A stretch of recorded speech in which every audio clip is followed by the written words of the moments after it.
pour parler un peu du livre blanc, j'aimerais vous dire que ce processus a démarré à Kribi, à Yaoundé. Nous avons donc eu l'opportunité de solliciter auprès du PNUD, pour le Programme des Nations Unies de Dakar, l'opportunité de nous appuyer dans l'élaboration du document de politique générale sur le livre blanc d'accès universel au système énergétique moderne et au développement économique et social. C'est dans ce contexte que pendant 2 ans, donc de 2011 à 2013, nous avons pu élaborer le document qui fait l'objet ce jour à Yaoundé, au Cameroun, à l'hôtel Hilton, de 2 réunions.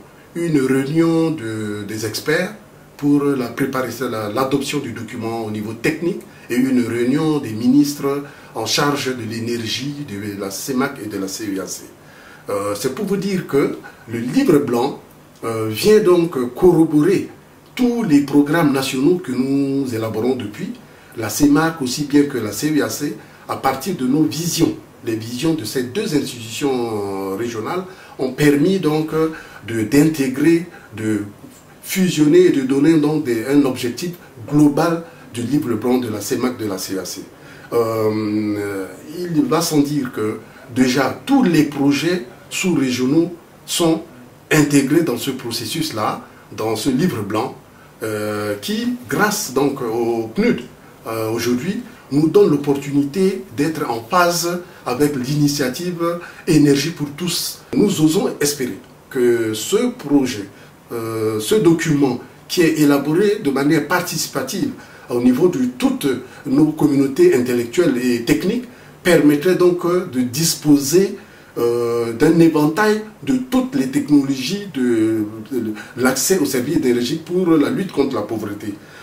Il s'agira donc aussi bien du secteur hydroélectrique, qui est vraiment le potentiel important de notre région, mais du potentiel éolien, de la biomasse, de l'énergie renouvelable, de photovoltaïque, et de faire en sorte que, à l'horizon 2030 dont nous projetons pour nos pays vers l'émergence, nous soyons en mesure de baisser fondamentalement la pauvreté en matière énergétique. Et aussi, comme vous le savez, le livre blanc, c'est également un processus avec des valeurs ajoutées au niveau transversal.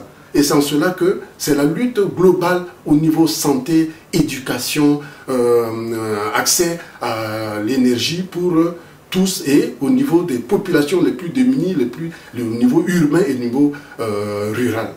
C'est pour dire qu'aujourd'hui, c'est vraiment l'occasion pour nous de dire que le PNUD a vraiment pris conscience de cela, a aidé la sous-région à disposer d'un document qui sera maintenant le document fondateur, un levier important. Ce document passé donc au niveau de nos instances supérieures de la communauté et préfacé par le chef d'État, et fera un document de plaidoyer pour l'avenir de notre région, au processus du commerce international, au processus du développement humain, au processus de l'environnemental et lutte contre le climat, parce que comme vous le savez, le livre blanc c'est un tout.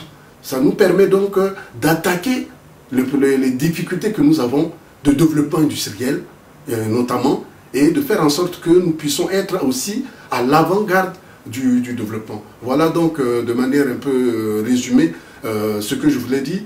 Nous avons été très satisfaits. La réunion des ministres s'est passée dans des très bonnes conditions, et le document va être donc présenté désormais à nos instances pour être adopté.